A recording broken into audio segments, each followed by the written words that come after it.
to Out of the Mud, Inc., and we are here today on Father's Day discussing one of Flint's interesting residents, World War II Staff Sergeant Eddie Johnson. Oh, and this is Word on the Street, where we talk to people in the community that are doing things, authors, actors, publicists, and artists. And right now we have one of our distinguished guests here, Miss Dolores Johnson. Her father was World War II Staff Sergeant Eddie Johnson. He was one of the few blacks that received a staff sergeant position in World War II. And we're going to learn a lot of interesting facts about him here on Father's Day from his daughter. I'd like to introduce you to now Miss Dolores Johnson. Hi, good afternoon, everyone, and happy Father's Day to all the fathers. Thank you for this organization, George Grundy and Sandra, Out of the Mud. Thank you guys so much for having me here today to share our dad's history. It's so nice to have family history that is published. And we want you to call in today and participate and be part of the show. So don't forget to call in. The number is 248-820-5053. If you have any questions for me or Miss Johnson or about Staff Sergeant Eddie Johnson. So right now we're going to go and dive into her story. It's quite interesting. And I see you have a lot of plaques and memorabilia, your lovely mother, your father, and he's received several awards from the military. Tell us about that. Yes, thank you again. As Sandra mentioned, Dad was a World War II staff sergeant in the Army. Every time that, he talks about his military experiences, it was just so exhilarating. My parents, World War II Staff Sergeant Eddie Johnson of Flint, Michigan, and my mom, our mom, LaDorothy Johnson, they were charter members of an American Legion Dory Miller Post 306 here in Flint, Michigan, back in 1959. Wow. Yeah, and a lot of people don't know about that.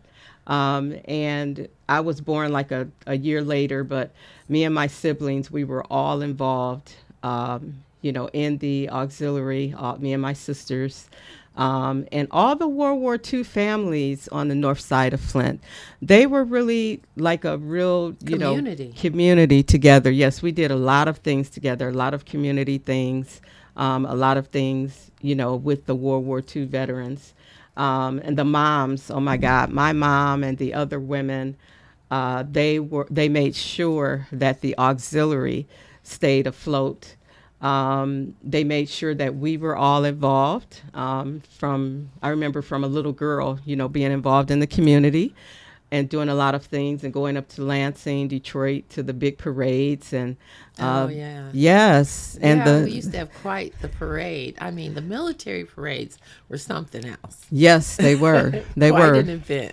Yeah, and for little kids, as little kids seeing all of that and being a part of that was really something, and it kind of just stuck with me. So military family. Yes, military families. And so that's one mission that I'm on, is to hopefully see that we bring out our military families that we have in the city of Flint and surrounding areas. It's really important to honor them for the service that they gave. Yes. And the fact that blacks are actually serving because of the dream of the promise of a better union, a more perfect union for freedom.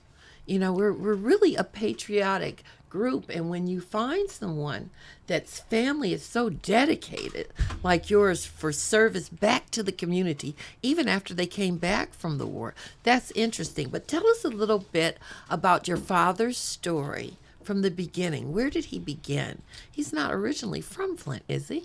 No, Dad was born in Wabash, Arkansas, and he grew up, sharecropping from a little boy. And then in 1940, when they were recruiting, for the military, he, went and joined, even though he and some others did not know how to read and write. Wow. Yes, they So he was stood drafted. up. Yes, he was drafted. And, they stood up, and they wanted to go and fight for their country just like, anyone else. And they did that. As in the video that you'll see out of his own words, he said how he would go in the recreation hall, and get out books and start writing what he saw. And, he and other veterans military personnel Self-taught. they self-taught themselves. Exactly. Wow. So while they were didn't even there. provide schooling for them. They just wanted their service. So in your free time, you had to teach yourself. Right, on your free time, yes. Wow. And after basic training, he obviously was doing so well. He was recruited to platoon sergeant and then staff sergeant. As platoon sergeant, Dad was over a unit of 56 men. They were building roads and bridges. And then they went into combat as well. They were part of the 93rd Division in World War II, the same division that the Tuskegee Airmen that everyone knows. They were of that same division. Okay. They were of the 318th Engineering Combat Unit, Company A. And they did so much even before the Tuskegee Airmen, had came and did the great things that they did. But you don't hear about their stories and their units, and the things that they did and contributed to precede a lot of things that happened in World War II. That unit kind of made it possible for the others to come. They created the infrastructure that they would use to fight the battles, because they really went into undeveloped areas. They did. And they did all that work. And then he took the initiative to learn how to read, to better himself, to further himself in that career. That is amazing. That's amazing. Yes, and to come out, with a rank of staff sergeant, one of the first black staff sergeants in World War II. We're very proud. And that's something to be proud of. Absolutely. Really. And we need to know this history. Yes. We really need to embrace the people that fought for our freedoms and the fact that they were fighting during the time of segregation. Yes. And they were really out there fighting for the belief of freedom, that when they came home, they would come home to a better America. So we need to think about that. We need to be very proud, and we all need to know who these people were, because they created the atmosphere for integration in the service. They proved their worth. Yes. So when you were talking about your father learning how to read and becoming staff sergeant, where did it go after that? Again, he was staff sergeant. He was, after the end of the war, he came out, and he was one of the few blacks who were able to receive any part of the GI Bill. And Dad said that he took classes in TV and radio repair. Wow. As well as tailoring. Tailoring. Yes. And so he started his... And he was a civil engineer through the service, right? Yes. Now that's something right there. Yes. In the 50s. He was very creative, a very creative man. Wow. Yeah. Yep. And so, and he started his own TV and radio repair shop back in the South. But of course, that wasn't doing a whole lot, to support the family. And he and my mom migrated, to the north here to Flint, like a lot of families did for the GM jobs. The Great Migration. Yes. Yeah. It happened in the early 50s, where everybody came up here to Flint, which was designed as a city around working at the shop. Mm-hmm. The neighborhoods were all nice and neat, and the communities and the schools, and everybody was upper middle class or middle class. It was quite a time of progression. I wish we still had that progress, but you learned that from your father and being an entrepreneurial spirit. And he came up here and settled in Flint and became part of the Flint community. So he brought the auxiliary here to Flint. Did not bring the auxiliary here to Flint. He and some other World War II veterans here, they chartered in 1959, y'all. They chartered the American Legion Dory Miller 306 posts along with the auxiliary. My mom and their wives, the other veterans' wives, they started the auxiliary in 1959. Today, right? Yeah, it they stopped for a little while, but they started back in 2000. So it is still definitely going on today. As a matter of fact, one great woman who I have to give a wonderful shout out to and give her flowers, Mrs. Maisie Williams. She is 94 years old, and she is the auxiliary president still today. Wow. Of Dory Miller. Thank you. Yes, Thank you, Mrs. Maisie, shout out to you. We thank you so much. We really appreciate this history lesson, and she is living history. Thank you very much for your service to the community. Yep. Okay. And even with my mom, our mom, she passed in 2019, but she was still the parliamentarian of the auxiliary at the age of 90 when she passed away. 90. So these women, these veteran women from World War II, I'm a living witness of how awesome they were, hardworking women. They, believed in their husbands and stuck by their husbands. Family, and just appreciated their service so much. That is something. Yeah. I'm really proud to know this information and glad to pass it on so other people know the accomplishments of blacks in the early days before integration. We have some people calling in. Oh, and you can reach us at 248-820-5053 if you want to ask any questions of Miss Dolores about, and she's got quite a bit to talk about, but today we're talking about her father and his service with the World War II veterans. He was a staff sergeant, Eddie Johnson, and he received his honors and his medals late. Yes. Tell us about that. Our dad, along with some other dads, did not receive their medals when they, came out of service back in the 40s. In 2002, a service officer, I have to give shout out to him, Mr. Raymond Jefferson, helped my dad apply for his medals. And I'll never forget that day. It's part of the video, which you guys have seen. And you'll see again. Yeah. When he was ABC 12 Person of the Week. I'll never forget when Dad... 2003? 2003, yes. I'll never forget a car running up, past real fast my kitchen window in my driveway. And I looked out and it was Dad's blue truck. And, I went to the door and he came with a bag and he had his medals. He was so proud. Oh, that is so nice. So proud. And that's when... After all those years, he still had that joy and pride in the service that he gave. Yes. And that's recognition of that. I'm just blown away that it took so long.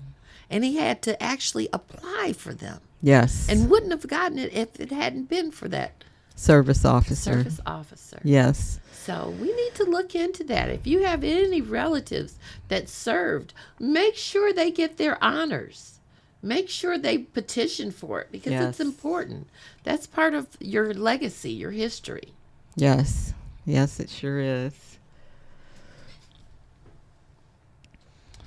So then we're talking about the the organization, what kind of things did they do? What kind of events did they orchestrate for the community? The American Legion. The American Legion. They had organizations like American Legion, VFW. They have like a standard set of activities, community activities, and different things you can do for veterans and veterans' families.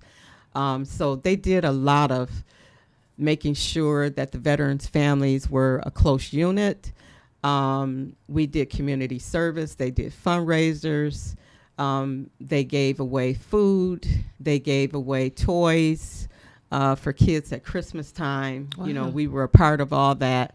They made sure that the children of the veterans that we were involved in, whether it was sports, community organizations like Girl Scouts, fishing, they made sure we did all kind of stuff, Yes, you know, and our that we parents didn't have kept us busy back we then. didn't have a lot of Free time. you know, free time just to do anything. So they kept us busy, again, and taking us to the parades and the big events for military veterans was awesome.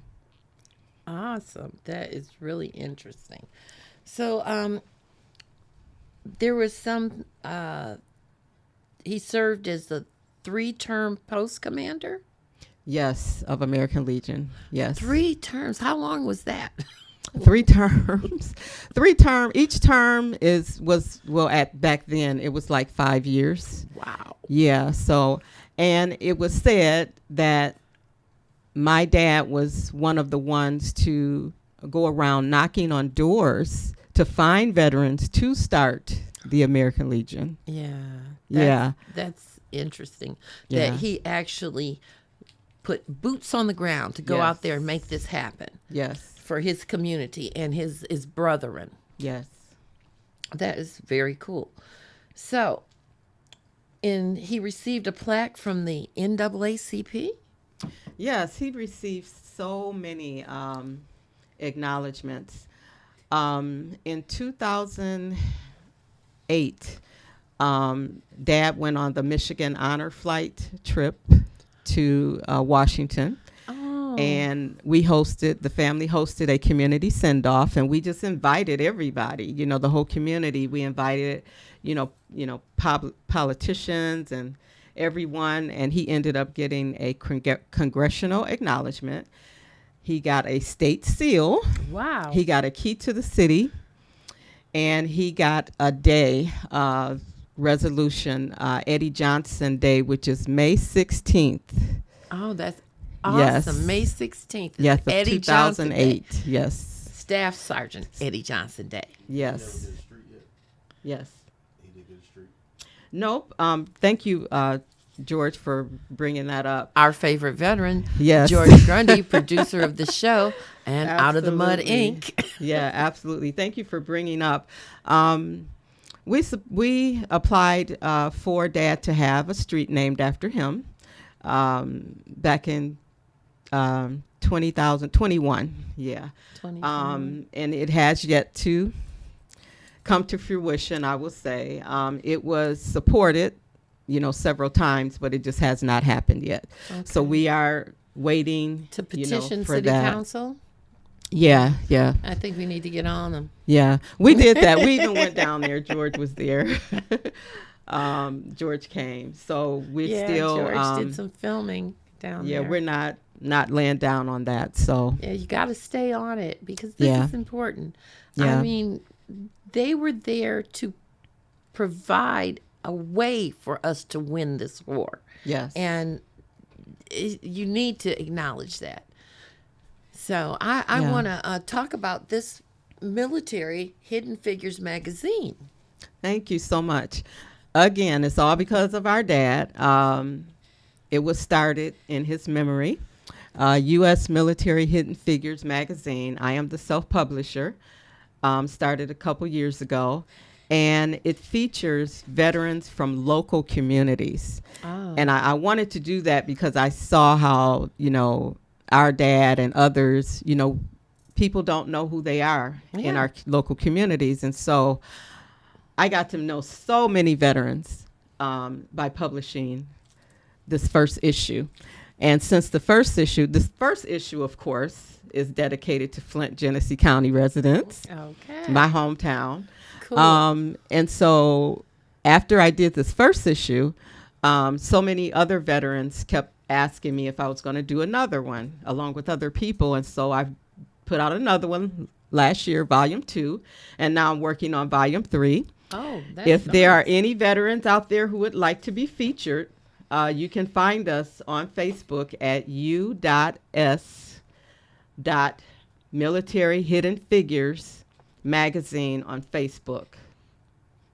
Now, this is on Facebook, and it's also, they can get a copy from Amazon, so they can actually physically have a copy of this. Yes, thank you. All the publications are on Amazon.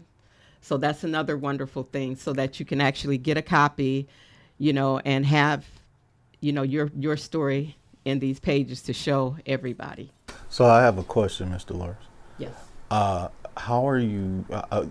Do you have funding or sponsors that are supporting you to create these magazines? Nope, I'm self-published, so I do not have sponsors and supporters actually yet. So that means, so everybody can hear me. You can't see me, but you can hear me. That means that she's coming out of her pocket. That means we're accepting And that we need donations. to be able to donate to her, not just so you can see your face in the magazine. And I'm talking to myself too, because I know she gave me a couple, and I need to catch up, even though I've done here and there. That doesn't mean she needs to have the support, starting with me. And I pledge to support her 10 times more than what I have thus far financially. So please support the U.S. Military Hidden Figures magazine so it can continue, so it can gain value for the military veteran community, because Ms. Dolores is doing a lot of great stuff. She's the reason why Veterans Are Now does the motorcade.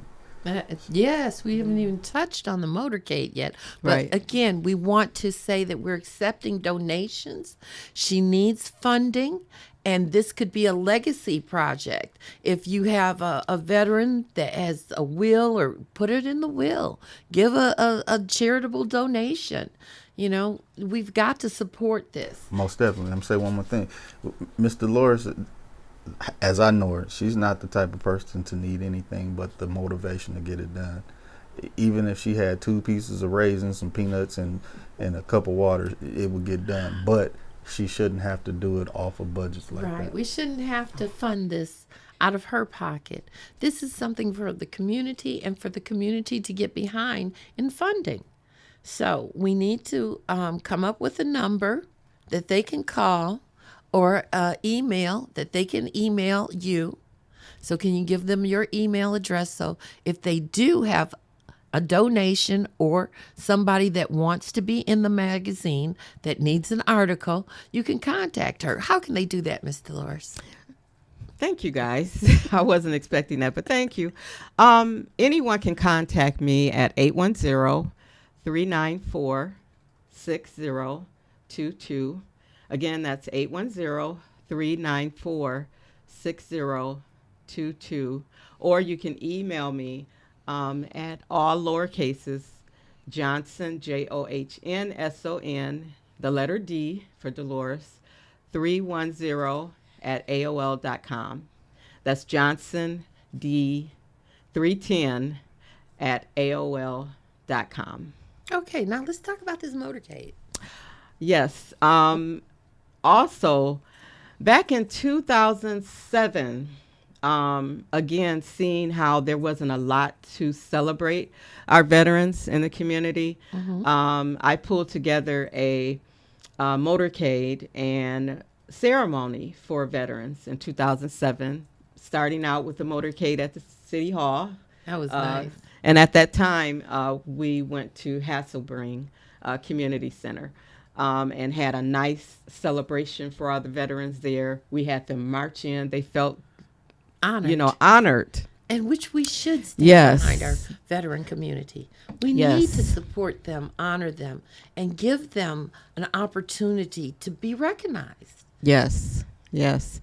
And we had them march in. We had free lunch for them. We had speakers. and lots of, giveaways and things like that for them. Then in 2010, I did the same kind of event for VFW 82. Well, actually, it's 8236 now, but it was VFW 3791. Dr. George Washington Carver did the same kind of celebration for them. And then in 2021, I talked with George Grundy II with his organization, Veterans of Now. Vaughn, Veterans of Now. And they have taken it over, and I am so happy. This is going to be their 4th year, is it, George? This will be the 4th annual, yes, ma'am. 4th year. Yeah, 4th annual year of hosting a motorcade, Veterans Motorcade and Ceremony. and how can people participate in that? You can go to Vaughn's Facebook page, Veterans of Now. You have Facebook and Instagram and... Yes, ma'am. Okay, Facebook and Instagram, Facebook, Veterans of Instagram. Now. Or 734-239-1216, 734-239-1216. And Ms. Dolores, tell them how the motorcade has expanded in distance and location. It has greatly expanded since George and them have, Veterans of Now. Vaughn has taken it over. But it's still something that Ms. Dolores created. We just supported the idea. It's quite a legacy. It's in honor of my dad, to be honest. I'm creating and expanding on my parents' legacy with the motorcade, with the magazine, and some other things, that are coming along. But again, we definitely have to have a part 2 on this interview. This is just part 1. And we want to show you the video again of her father. So is there anything else you want them to know about the motorcade and how to participate and get in touch? Yes, the motorcade is awesome. It's going to be Saturday, November 9th. It always starts out at Flint City Hall and goes to probably again this year, Burston. For a ceremony. We need your help in coming out and supporting our veterans. Other communities, they have parades, they have motorcades and different things where the community comes out, stands along the streets, and cheers on and celebrate our veterans. And we need the community to do that. We don't just need to see it in other communities. We need Flint to come out. Yes. And show a great celebration for our military veterans. Most definitely. And also, since Veterans of Now, George's organization, has taken it over, it doesn't just stop at Burston. The motorcade proceeds after the ceremony where veterans are acknowledged. After the ceremony, the motorcade proceeds up to Frankenmuth to the Michigan's Heroes Museum. And there are some Flint and Genesee County area veterans in that museum, including our dad that I'm talking about today, World War II Staff Sergeant Eddie Johnson, World War II Master Sergeant Warren Jackson, he's up there. Vietnam veteran Jimmy Wells, he's up there. He's in our let's see. He's in this first publication as well. He's up there. He was a military police. That was the first time I ever met, a black military policeman. We should get out and go to that museum. Yeah, visit that museum, because the more people that come, the more they're going to support veterans. So we need to get out there and visit these sites and know who these people are in our community, because they are the bronze pillars. They're the ones who started things and made it possible for us to do what we do. Absolutely. That was a great way to put it. I'd like to add that during the motorcade time period, Ms. Dolores, she negotiates with the museum to have the Genesee County and Flint veterans displays specifically out so people can see those veterans from our community. So it's the perfect time to visit November 9th, the day of the motorcade. Yes. Weekend before Veterans Day. a weekend before Veterans Day. Mark that on your calendar, November 9th. There'll be a motorcade starting at Flint City Hall, honoring our local veterans and veterans in the community. Yes. We need to come out and support them. Everyone, every color. Thank you for joining us for Word on the Street. And we're going to ask Miss Dolores if she has any last words, because we're going to have her back as a guest, but we want to end this out with this Father's Day honor to her father and everyone else's father that's served in the service. Staff Sergeant Eddie Johnson. Is there anything else you'd like to add? Thank you again. And we all hope that you got something from today, and that you take a look at, how are we really celebrating, our military veterans, and see if there's something that, we can do more for our veterans.